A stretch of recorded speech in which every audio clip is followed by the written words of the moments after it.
चौद्वार स्थित royal group of institutions 14तम वार्षिक उत्सव महा समारोह अनुष्ठित हो जाइछि। चौद्वार भली अंचल में शिक्षा क्षेत्र में निजर नाम को प्रतिपादित कर शिक्षानुष्ठान। रविवार अनुष्ठित एक कार्यक्रम में मुख्य अतिथि भाव में ओटीएम हाईस्कूल अवसर प्राप्त प्रधान शिक्षयित्री ममता साहू, मुख्य वक्ता भाव में अवसर प्राप्त प्रधान शिक्षक गौतम आचार्य, सम्मानित अतिथि भाव में प्रधान शिक्षयित्री प्रतिमा प्रधान, प्रधान आचार्य विजय साहू प्रमुख जोगदे शिक्षा क्षेत्र में रॉयल ग्रुप ऑफ इंस्टीट्यूशन सफलतार प्रशंसा करने सहित उपस्थित छात्र छात्री मानू शिक्षा विषय उपदेश देथिले।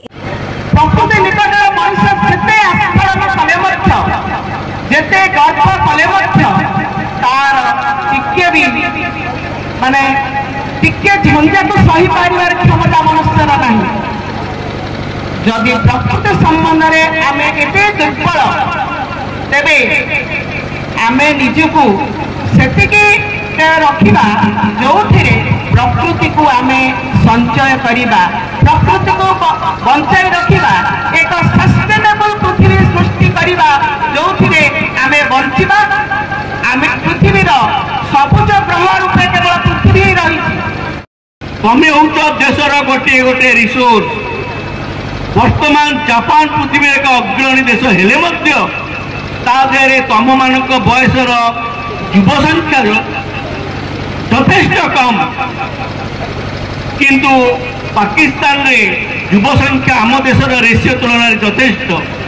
किंतु आमर युवक युवती माने जो माने शिक्षा ग्रहण करुचंती से माने पृथ्वी श्रेष्ठ स्थान अधिकार करुचंती। पृथ्वीर जिते बड़ बड़ इंटरनेशनल कंपनी अच्छी जार सी होती भारतीय कौन आसीचे एवं एठिके कहीं आसीचे मोर कौन करवा दरकार। तेणु तुम मैंने एतिके आशीर्वाद तुम मान प्रति रहिबो।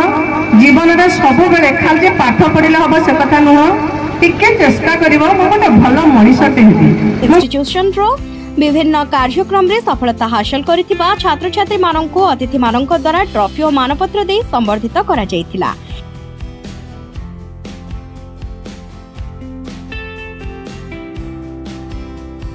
कार्यक्रम शेष में छात्र छात्री माननक द्वारा विभिन्न सांस्कृतिक कार्यक्रम रे परिवेषण करा जायथिला। इंस्टीट्यूशन रो प्रतिष्ठाता बिरंची नारायण कर सभा शेष में धन्यवाद अर्पण करथिबा बेले चेयरमैन अक्षय प्रसाद कर कार्यक्रम परिचालना करथिले। मु अक्षय प्रसाद कर royal group of institute chairman अच्छे। एटा हमर 14तम एनुअल फंक्शन थिला। ए वर्ष 2024 मसीह जो मन सब पास आउट होइथिले, जेमिति कि हमर अपन जानिथिबे जेकेबीके कॉलेज कटक रो जो जेकेबीके कॉलेज अछि तार जे फर्स्ट टॉपर थिला साइंस रो हरीश कुमार माझी, आउ आम चौद्वार कॉलेज रो मते जे थर्ड टॉपर थिला हरप्रिया राउत, आउ आम इंस्टीट्यूट रो जते पास आउट थिले ए वर्ष रो रिजल्ट करिथिले सेमान को आमे डाकी ओडे सम्मानित करिथिलु। ता सहित आम चौद्वार अंचल में जिते स्कूल थिला से टांगी चौद्वार ब्लॉक रे हारारी में 22टा स्कूल में गोटे एग्जाम करिथिलु। 22टा स्कूल टॉप 3 पिला को डाकी आम गोटे अवार्ड सम्मानित करिथिलु मध्ये आम इंस्टीट्यूट रे। एटा हमर पूर्व वर्ष होइतला, एटा कंटिन्यू भी चलछि। एहा द्वारा कोन ना आम इंस्टीट्यूट रो जति हमर पाई सुविधा दबो, किंतु पिलांक भितर गोटे माने कंपटीशन सृष्टि करछि जोटा कि तंको फाइनल एग्जाम रे तंको सुविधा करिवो परीक्षा पे।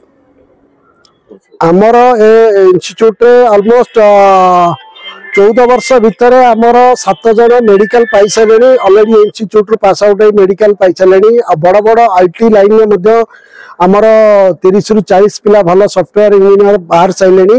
ता सहित आम इंस्टीट्यूट 70 रु 80 पिला लैपटॉप पाई सारे, जे कि फर्स्ट 80% अभाव रखुछन से लैपटॉप पाई सारे। आमर आगु को लक्ष्य अच्छी कि 8 रु आहुरी भल रिजल्ट करिवो। जेकेबीके प्रत्येक वर्ष टॉप 10 में रोचनी। पूर्व वर्ष तो ए वर्ष तो आमर टॉप 1 थिला, बट आम टार्गेट अच्छी सब वर्ष भाई आहरी भल रिजल्ट करने। आमर जो शिक्षक मैंने अच्छा से दीर्घ 14 वर्ष है आम इंस्टीट्यूट पढ़ाऊँ, जहाँफल कि आमर तांकर